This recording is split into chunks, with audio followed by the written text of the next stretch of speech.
Plusieurs bons souvenirs, plusieurs très mauvais souvenirs également, donc on va rester sur les bons. Parmi les bons, on aura les cours d'histoire. Quand j'ai choisi Sciences Po, c'était à cause de mon intérêt pour l'histoire. Et surtout, les meilleurs souvenirs, c'était des souvenirs du conservatoire avec les concerts que j'ai fait avec des chanteurs d'opéra, parce que j'étais pianiste accompagnatrice et on organisait des petites auditions et des petits événements piano-chant. Ça, c'était vraiment les moments les plus agréables de ma scolarité.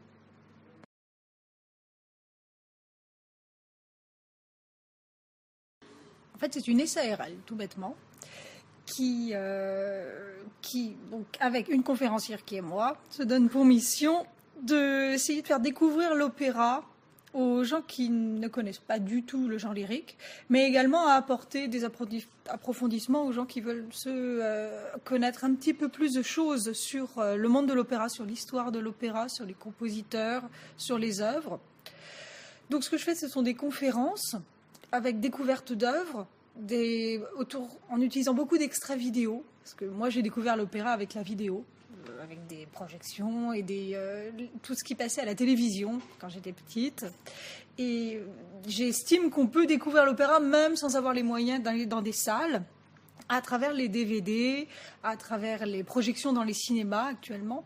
Donc moi, toutes mes conférences, je les prépare avec des extraits vidéo et j'essaie de faire découvrir les œuvres, de faire aimer les œuvres surtout, de faire aimer les chanteurs, les anciens, les nouveaux, de faire connaître la vie des compositeurs, l'univers des compositeurs, pour que les gens aient envie ensuite de se plonger un petit peu plus dans l'univers de l'opéra.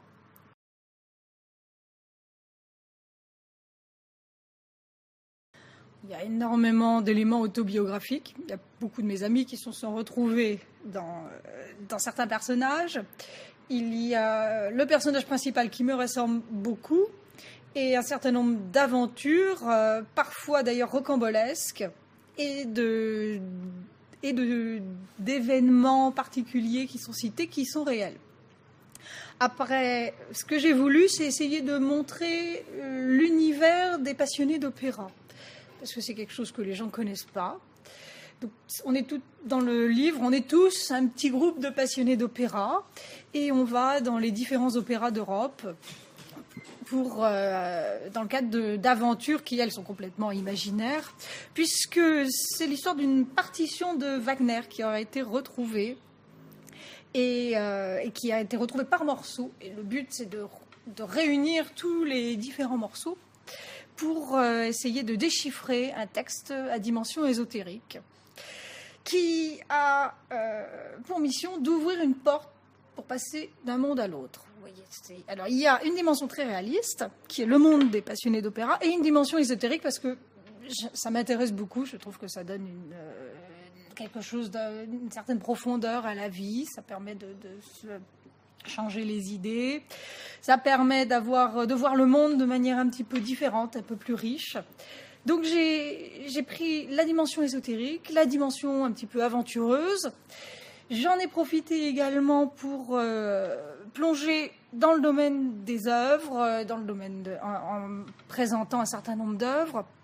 Et j'ai mené une réflexion aussi autour de la représentation des œuvres et de la mise en scène des œuvres, parce qu'on a un certain nombre de très très gros problèmes au niveau mise en scène actuellement, avec des metteurs en scène qui détruisent complètement l'esprit des œuvres. Et autre point très très important, qui est un petit peu le point de départ de la réflexion, c'était de voir quel rapport on a à la musique actuellement, quelle est la différence de rapport à la musique entre l'écoute de la musique classique et l'écoute des musiques actuelles. Donc c'est ce que j'ai appelé une sorte d'opposition entre Dionysos et Apollon, ce qui n'est pas forcément, qui est un petit peu caricatural, mais qui permet de mieux comprendre comment ça fonctionne. L'idée, c'est que dans la musique classique, on a un rapport à la musique qui est à la fois physique et intellectuel, tandis que dans les musiques actuelles, il est uniquement physique. Et donc, pour faire un petit peu, pour montrer l'opposition, j'ai mis en scène un personnage qui est une sorte le méchant, parce que quand on raconte une histoire, il faut toujours un méchant. Et ce méchant est l'agent d'une chanteuse de variété. En l'occurrence, c'est Lady Gaga, parce qu'il y a une dimension ésotérique dans les clips de Lady Gaga que j'ai trouvée très amusante et qui a permis de faire le lien avec le fameux texte sur Wagner. Donc il y a cette opposition entre ce que l'agent de Lady Gaga veut faire avec la musique, comment il utilise la musique, notamment pour essayer d'intimider, de contrôler les foules, et la relation que nos amateurs d'opéra ont avec la musique qui est différente. Voilà, c'est toutes les différents thèmes qu'on peut trouver dans le roman Les Chevaliers d'Apollon, dont je suis en train de préparer la suite.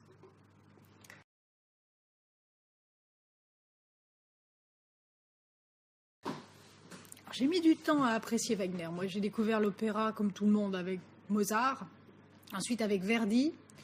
Et quand j'ai eu 17 ans, moi j'étais une passionnée de Placido Domingo, je le suis toujours. C'est un peu mon dieu, c'est lui qui m'a vraiment donné envie d'écouter de l'opéra. Il se trouve que Placido Domingo passait à Paris, dans Parsifal de Wagner, qui est peut-être l'opéra le plus difficile de Wagner. Donc, mes parents, pour me faire plaisir, parce qu'ils ne connaissaient pas du tout, ont acheté des billets pour aller voir Parsifal. Et après, on s'est dit, il faudrait peut-être que je regarde qu'est-ce que c'est que Parsifal.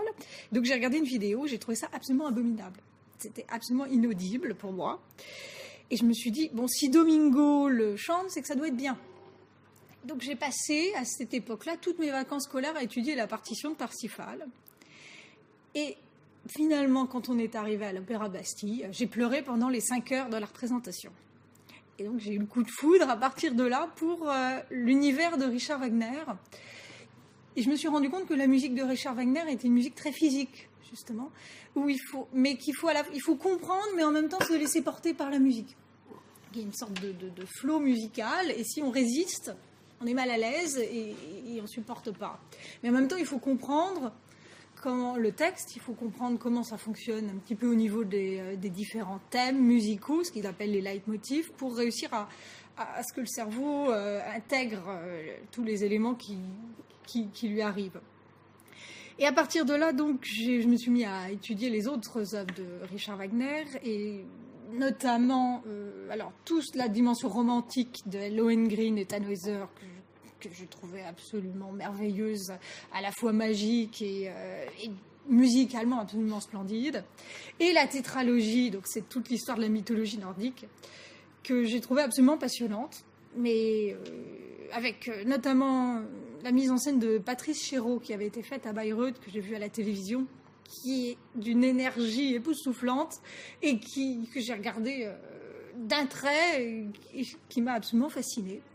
Et depuis, c'est vrai que c'est fait partie des compositeurs que j'écoute régulièrement, parfois même en musique de fond. J'adore la musique de Richard Wagner, même si c'est pas exclusif, et que j'adore autant Puccini, Verdi et Mozart.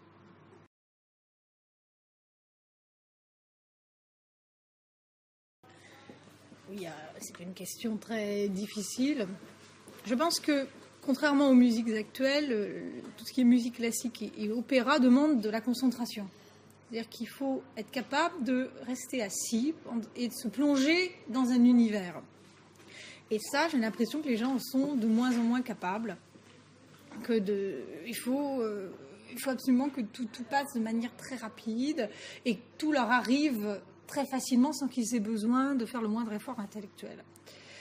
Ce qui est paradoxal, c'est que pour moi, l'opéra dans la musique classique, c'est ce qui est de plus facile d'accès parce que ça raconte une histoire, contrairement à la musique abstraite. Donc ça devrait être, pour moi, plus facile d'écouter un opéra, de suivre un opéra, que de suivre une symphonie. Et pourtant, l'opéra attire beaucoup moins les jeunes que la musique abstraite. Et ça reste pour moi un mystère insoluble.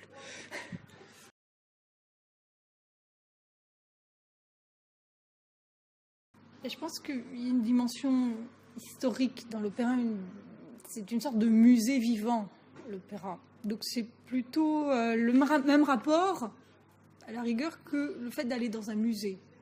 Mais c'est vivant en même temps. C'est immédiat et c'est concret et ça touche tous les sens. Donc on ne peut pas comparer un air d'opéra avec un air de variété. Un air de variété n'est pas fait pour durer, n'est pas fait pour rester à la postérité, il est fait pour avoir un impact direct, éventuellement pour être oublié l'année d'après, au profit d'un autre. Tandis que l'opéra relève plus il y a une dimension, il faut plus de concentration, plus d'attention pour apprécier réellement un air d'opéra. Par contre, ce qu'il faut savoir, c'est que l'opéra, à l'époque, au XIXe siècle, était écouté comme on écoute de la variété de nos jours. Quand Rossini composait un opéra, il en composait 3-4 par an, et à chaque fois, les gens attendaient du nouveau et chantaient les airs dans la rue. C'était un petit peu la même chose. Mais le truc, c'est que ce sont des airs qui sont plus complexes, plus élaborés, et à mon avis, musicalement plus intéressants que ce qu'on fait actuellement.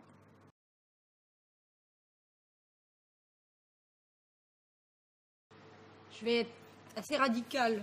Beaucoup vont trouver ça radical, mais en fait, personnellement, je ne supporte aucune musique postérieure à 1945. Donc comme ça, c'est dit.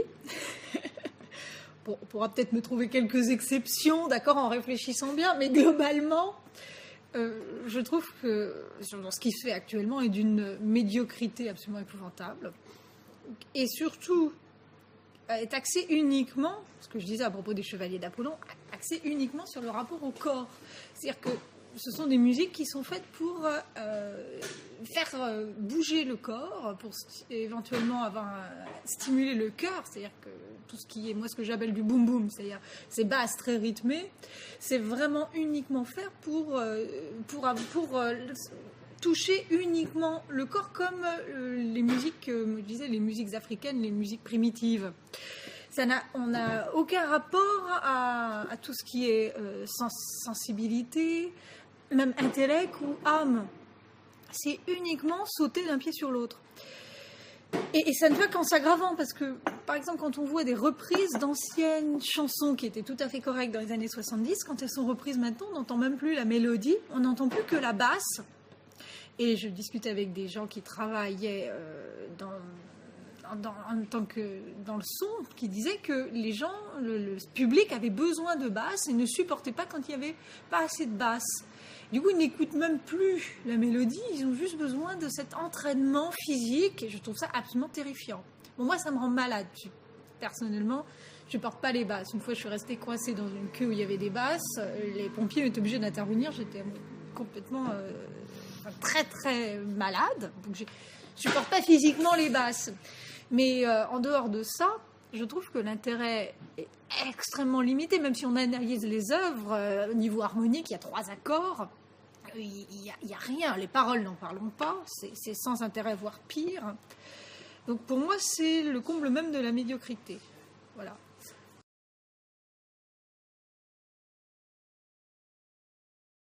Apollon a bien du mal à se frayer un chemin au milieu de toutes ces horreurs. Et surtout, il ne fait pas le poids au niveau volume, au niveau quantité. Mais pourtant, on n'a jamais autant essayé de faire connaître la musique classique. Et il y a en permanence des événements qui sont organisés pour que tout le monde puisse entendre de la musique classique. Mais je pense qu'il y a un énorme travail à faire en France sur l'accès aux musiques savantes, et qui doit commencer dès l'enfance, dès l'école. Quand on voit le rapport que les Allemands, par exemple, ont à la musique classique par rapport aux Français, on se rend compte du fossé qu'il peut y avoir entre nos deux cultures. Les Allemands, même s'ils vont être des passionnés de musique actuelle, quand on leur parle de Bach, ils savent de quoi on parle. Ils sont tout à fait capables d'apprécier une symphonie de Mozart. Un Français, je discutais avec 2 jeunes Français parisiens, ils ne savaient même pas ce qu'était l'hymne à la joie, ils ne l'avaient jamais entendu. Donc il y a vraiment un travail à faire dès l'enfance pour essayer de faire en sorte que la musique classique ne soit pas considérée comme quelque chose à part du reste de la musique. C'est-à-dire que dans la tête des gens en France actuellement, il y a la musique et la musique classique qui est une sorte de chose bizarre réservée à une élite. Non, la musique classique fait partie de la musique et elle en est ce qu'il y a de meilleur. Et il ne faut pas essayer de séparer tout. Parce que sinon, on en vient à dire non, ça c'est pas pour moi, non, ça je comprends pas. On n'est pas obligé, comme moi, de rejeter les musiques actuelles pour aimer la musique classique. Je connais plein de gens qui aiment les deux, mais généralement, en analysant, on comprend quand même que, historiquement parlant, et au niveau de la complexité des œuvres, ça n'a rien à voir. C'est-à-dire que la musique classique est autrement plus riche et plus intéressante que les musiques actuelles qui sont amenées à disparaître. Enfin, je veux dire, les morceaux ne sont pas faits pour durer, c'est ce que je disais tout à l'heure.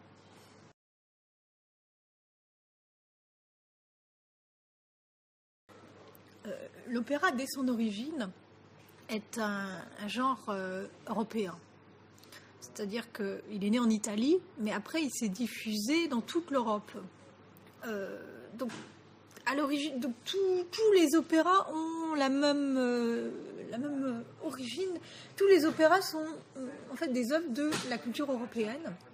La musique classique, même si elle a des spécificités nationales, est typiquement européenne, c'est-à-dire que un morceau, même si c'est un morceau français, il va se nourrir d'influences allemandes, d'influences italiennes, d'influences éventuellement russes. Et en ce qui concerne l'opéra, en plus, les sujets sont souvent internationaux. Par exemple, on va facilement en Russie faire un opéra sur un thème, une histoire de la Grèce ancienne. Même si Wagner fait un opéra sur un mythe germanique, Wagner n'est pas sans avoir été influencé par Bellini, qui était sicilien. Wagner était fasciné par les mélodies de Bellini. Donc tout est lié. Quand on prend l'histoire de la musique classique, il y a des connexions extrêmement denses. Les compositeurs voyageaient énormément. Les compositeurs, il n'y a jamais eu vraiment de frontières. Je veux dire, il y en a eu, on a essayé d'en créer au XIXe siècle pour faire un style d'opéra français, allemand, tout ça. Mais tout est quand même interconnecté d'une manière ou d'une autre.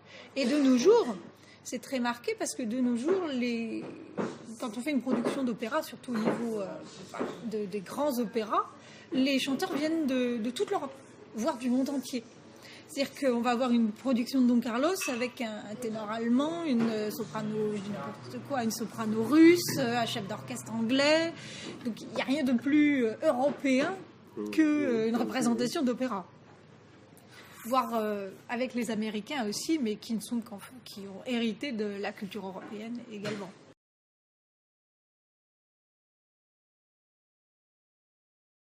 Une œuvre, ce serait sans doute Lohengrin, de Richard Wagner, qui d'ailleurs l'œuvre qui sert de base à mon roman, parce que je trouve cette richesse musicale absolument extraordinaire. En plus, il y a ce côté magique qui me fascine. Un film, beaucoup de choses me viennent en tête.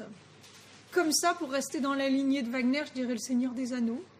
Je dis ça aujourd'hui, peut-être que demain je dirai autre chose, mais j'adore l'univers du Seigneur des Anneaux, j'adore la manière dont c'est filmé. Après, il y a plein de films beaucoup plus intellectuels que j'aime aussi, mais Le Seigneur des Anneaux, ça me permettrait de rester dans le côté imaginaire.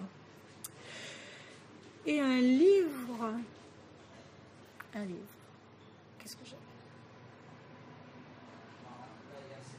Quand j'ai un livre comme ça, on va rester dans l'imaginaire. Orson Scott Card, qui est un auteur de science-fiction américain, qui a écrit toute une série de livres de science-fiction qui s'appelle Ender's Game, le jeu d'Ender, qui sont des livres donc de science-fiction, mais avec un côté très psychologique. On se plonge dans la psychologie d'un petit garçon qui est petit peu à part par rapport aux autres, à ses autres camarades, et qui va mener une guerre à travers des jeux vidéo il va se rendre compte qu'en fait l'ennemi qu'il a en face de lui n'est son ennemi que parce qu'il l'a pas été compris. Donc c'est très très riche, c'est tout un cycle et je trouve ça absolument passionnant.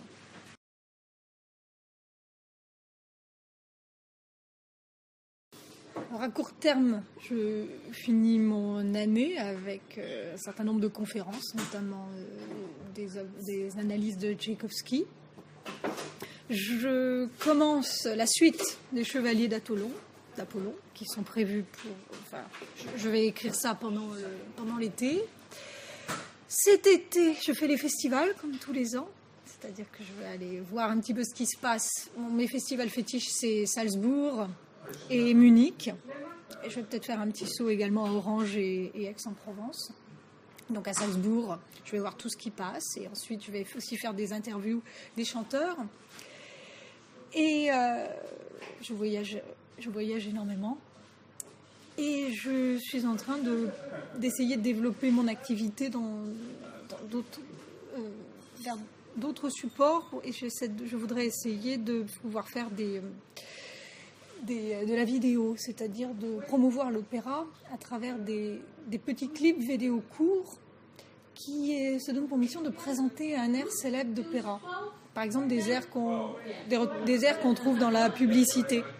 Je prends Casta Diva de Bellini, que tout le monde connaît pour l'avoir déjà entendu, et je présente l'air de manière un tout petit peu musicologique, la remise dans le contexte du livret. Mon but est de montrer que tout le monde a déjà entendu de l'opéra, mais ne sait pas ce que c'est, et de remettre dans le contexte musicologique et historique des choses qui font presque partie de l'inconscient collectif. Ça, ce sont les principaux projets à venir, et essayer de développer des conférences dans des lieux atypiques comme des châteaux, j'ai fait une conférence piano-chant dans un musée également à Castres, et également développer également tout ce qui est formation, parce que j'ai fait plusieurs projets formation cette année avec des personnes qui travaillent donc dans divers milieux, qui n'ont aucun rapport avec la musique classique, mais qui ont envie d'avoir justement une première initiation, une plongée dans le monde de la musique classique.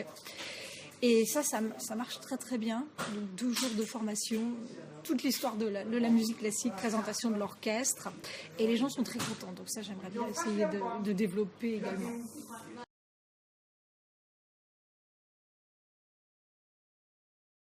Je suis née à Rennes, déjà, donc j'ai fait toute ma scolarité à Rennes. Mes parents ont une maison à Lanvolon. J'ai passé beaucoup de temps dans cette maison également, et j'y retourne régulièrement.